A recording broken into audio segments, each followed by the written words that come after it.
Mula sa talangkahan ng War Remnants Museum dito sa Ho Chi Minh City, sumasalubong agad ang tanong, handa ka na ba sa katotohanan? At bago tayo makapasok, bumili muna tayo ng ticket. Isang simpleng papel na magdadala sa atin sa isang malalim na paglalakbay sa kasaysayan ng digmaan, pagdurusa at katatagan ng mga tao.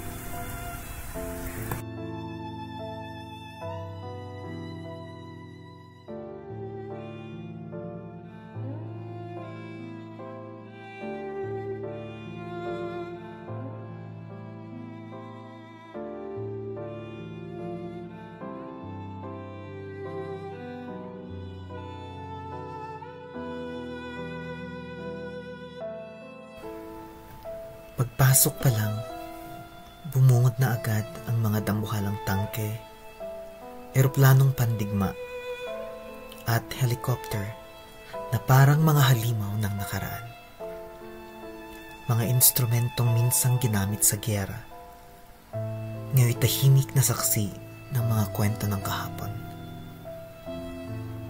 Dito pa lang sa labas, mararamdaman mo na hindi ito isang ordinaryong museo. Isa itong paalala.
Dito sa unang palapag ng War Remnants Museum, hinahain sa atin ang pundasyon ng lahat, ang kasaysayan ng digmaang Amerikano o tinatawag ng mga Vietnamese bilang ang Resistance War against America to save the nation.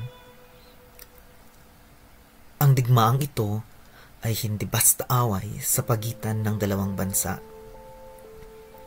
Isa itong madugong yugto na tumagal ng halos 20 taon mula 1955 hanggang 1975 at kumitil ng humigit kumulang 3 milyong katao. Karamihan ay mga inosenteng sibilyan. Makikita rito ang mga dokumento at larawan ng pagpasok ng Amerika sa Vietnam Daladala ang paniniwalang kailangang pigilan ang paglaganap ng komunismo sa Asya. Isang bahagi ng tinatawag nilang domino theory. Para sa Estados Unidos, ito ay isang proxy war laban sa impluwensya ng Soviet Union at China.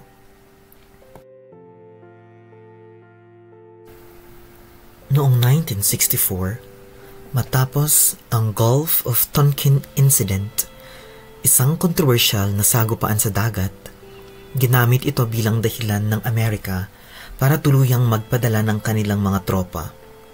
Hanggang 1969, may humigit kumulang 250,000 Amerikanong sundalo sa lupain ng mga Vietnamese. Dito rin natin makikita ang larawan ng mga rally at protesta sa buong mundo, lalo na sa Amerika, na tutol sa digmaan. May mga sundalong Amerikano rin na tumalikod sa kanilang misyon at nagsalita laban sa karahasan na nasaksihan nila mismo.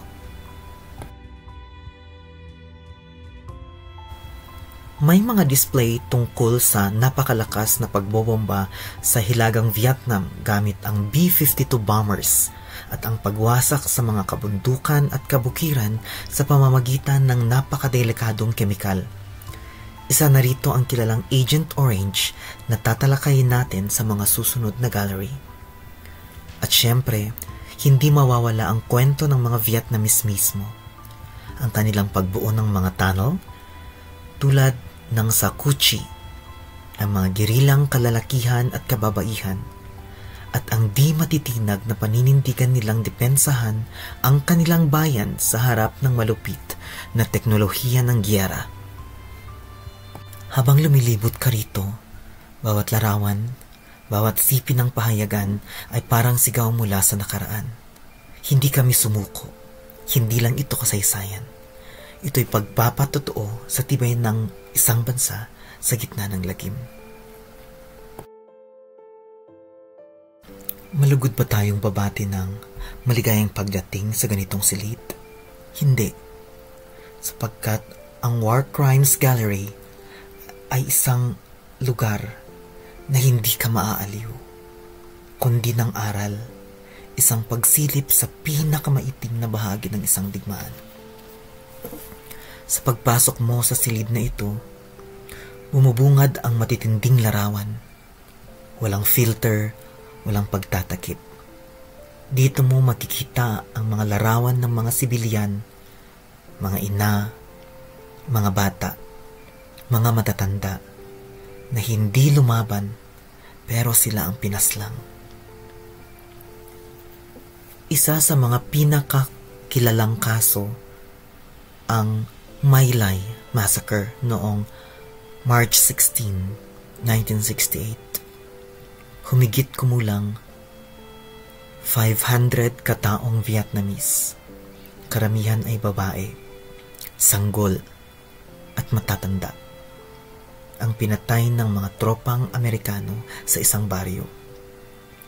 Ang mga larawan ng insidenteng ito ay nasa harap natin ngayon. Mga bangkay sa putikan, mga batang iyakap ang ina nilang wala ng buhay. Isa itong eksena ng impyerno sa lupa. May mga exhibit din tungkol sa mass detentions, torture chamber, at rape. Makikita mo rito ang mga instrumentong ginamit sa pagpapahirap. Mga kable ng kuryente, posas, at mga hawlang metal. Hindi ito props. Totoo ang mga ito. Ginamit sa tunay na tao. Ginamit laban sa buhay. May isang bahagi ng gallery na naglalaman ng larawan ng napalm victims. Ang kemikal na yan ay sinusunog hindi lang ang balat, kundi pati kaluluwa ng mga inosente. Isa sa pinakakilalang larawan, ang batang si Phan Thi Kim Phuc, tumatakbo sa kalsada, hubot-hubad at sugatan, habang ang mundo sa likuran niya ay nasusunog. Isang larawan na sumigaw sa buong mundo ng salitang, "Tama na, sapat na." Tila hinihingi sa atin ng gallery na ito ang dalawang bagay. Una, ang pananagutan. Sino ang nagutos? Sino ang nagpabaya? At ikalawa, ang pag-alala. Dahil kung hindi natin papangalanan ang manangyari, papayag tayong ulitin ito sa iba pang bayan. Ito ang silid na magpapatahimik sa kahit sinong bibisita. Hindi dahil walang masabi, kundi dahil masyado ng maraming sinabi ang kasaysayan.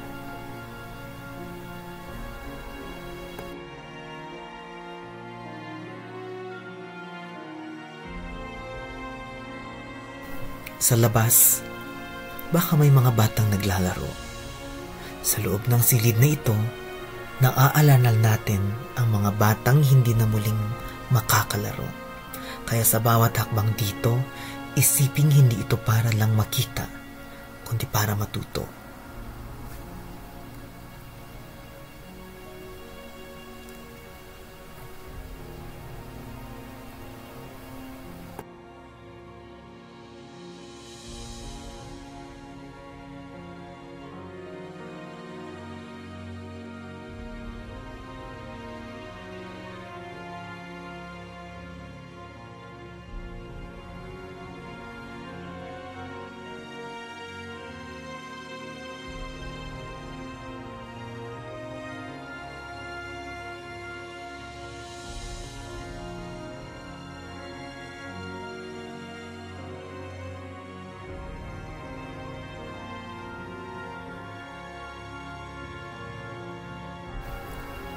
Susunod, haharap tayo sa isang galeryang maibang tinig. Isang galerya ng damdamin at paggunita. Tara, dumako tayo sa The Soldiers Are in Our Hearts Gallery.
Narito tayo sa isa sa pinakamasakit na bahagi ng museo, ang Agent Orange Effect Gallery, na ang bawat dingding ay sumisigaw. Ano nga ba ang Agent Orange? Ito ay isang kemikal na ginamit ng hukbong Amerikano mula 1961 hanggang 1971 bilang bahagi ng programang tinatawag nilang Operation Ranch Hand. Layunin nitong sirain ang mga kagubatan at palayan ng Vietnam upang mawalan ng pagtataguan ang mga guerrilla. Pero hindi lang puno ang nalason, pati tao. Mahigit 75 milyong litro ng kemikal ang ibinigsak mula sa kalangitan. Sumira ng 2 milyong ektarya ng kagubatan at nakalason sa humigit kumulang 4.8 milyong Vietnamese. Pero ang pinakakarumal-dumal, hindi natapos ang epekto ng Agent Orange sa mismong digmaan. Hanggang ngayon, patuloy itong humahabol. Makikita mo sa gallery na ito ang mga larawan ng mga batang isinilang na may malubhang depekto. Walang mga paa, walang mga kamay, may malalaking tumor o sobrang liit ng mga ulo. Hindi sila lumaban sa digmaan, pero sila ang nagbabayad ng buwis nito hanggang ngayon.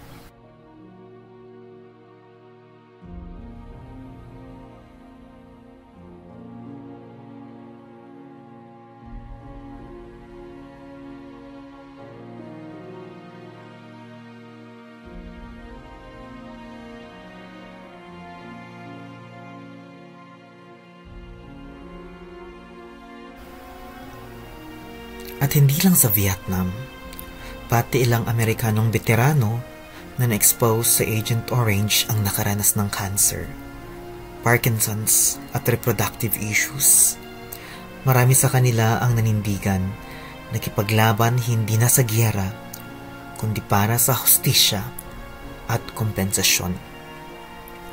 Ang gallery na ito ay hindi basta tribute, isa itong akto ng paghahayag. Isang dokumentasyon na kung paanong ang teknolohiya ng digmaan ay naging kasangkapan ng tahimik na paglipol. Minsan, iniisip natin, tapos na ang giyera.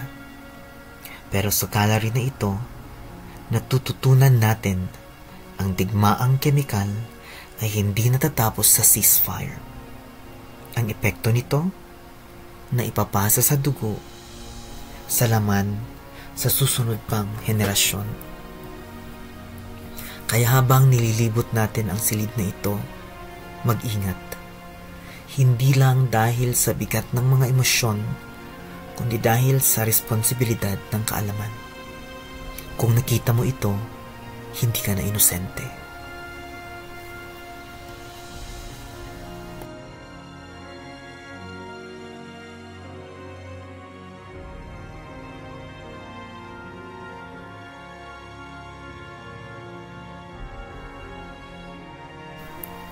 Narito tayo sa Requiem Gallery, ang larawan ng pagluluksa. Isang silid na hindi basta nagpapakita ng larawan, kundi kaluluwa ng kasaysayan. Requiem, isang salitang Latin na nangangahulugang misa para sa patay. At sa gallery na ito, ang misa ay isinulat sa lente, sa liwanag, at sa luha. Ang gallery na ito ay alay sa mahigit 135 na photojournalists mula sa iba't ibang bansa. Vietnam, France, America, Japan, Australia, na nasawi habang tinutuntun ang katotohanan sa gitna ng putukan.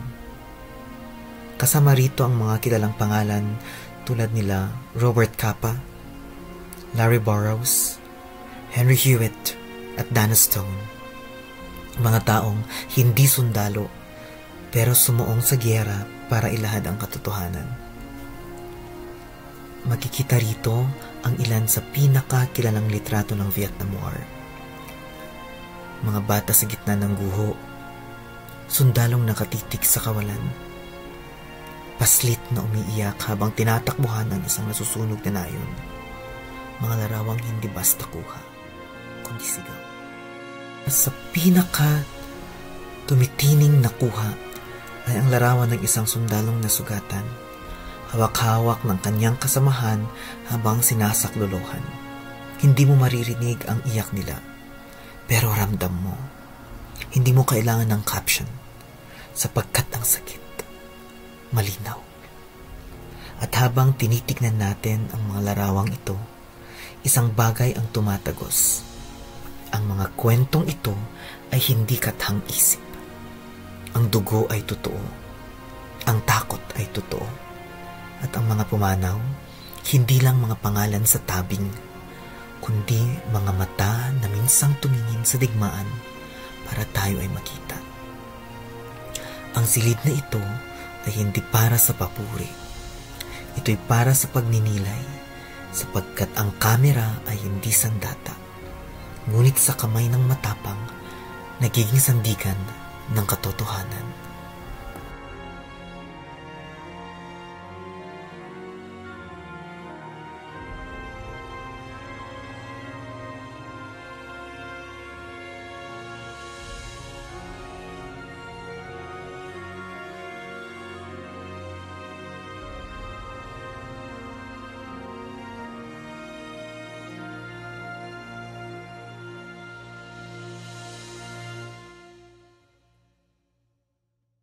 Sa Requiem Gallery, natutunan natin ang digmaan ay hindi lang sa pagitan ng bala at bomba.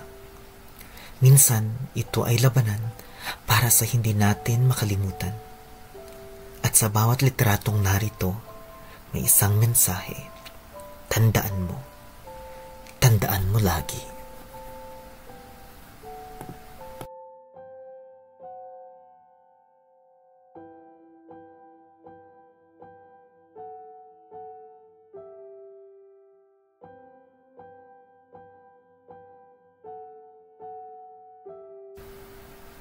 Kung kanina, naramdaman natin ang sakit at sakripisyo, ngayon, haharapin natin ang pinakamalupit na tanong. Paano isinulat ang kasaysayan? At sino ang nagsulat nito?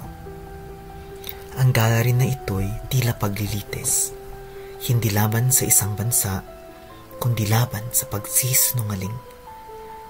Ipinapakita rito ang mga dokumento, larawan, at ulat na nagbibigay ng mas malawak at mas totoo. Mas dipinipinturahang perspektibo tungkol sa digmaang Vietnam. Makikita natin dito ang mga paglabag sa Geneva Convention, ang mga operasyong isinagawa ng militar ng Amerika na nagdulot ng pagpatay sa mga sibilyan, pagsunog sa mga baryo at torture. Ilan sa mga ito ay matagal nang itinatanggi, tinatakpan, o simpleng hindi isinama sa mga libro ng kasaysayan sa ibang bansa. Halimbawa na lang, ang My Lai Massacre noong March 16, 1968. Isang buong komunidad, mahigit 500 na katao. Karamihan ay matatanda, babae at bata. Pinatay ng mga sundalong Amerikano sa loob lamang ng ilang oras. At noong una, itinago ito. Pero ang mga larawan at testimonya sa gallery na ito ay ebidensyang hindi maikakaila. Ito ang huling silid, pero ang laban para sa katotohanan, para sa hustisya, para sa alaala, hindi rito nagtatapos. Ito'y patuloy sa isip, sa puso, at sa pagkilos.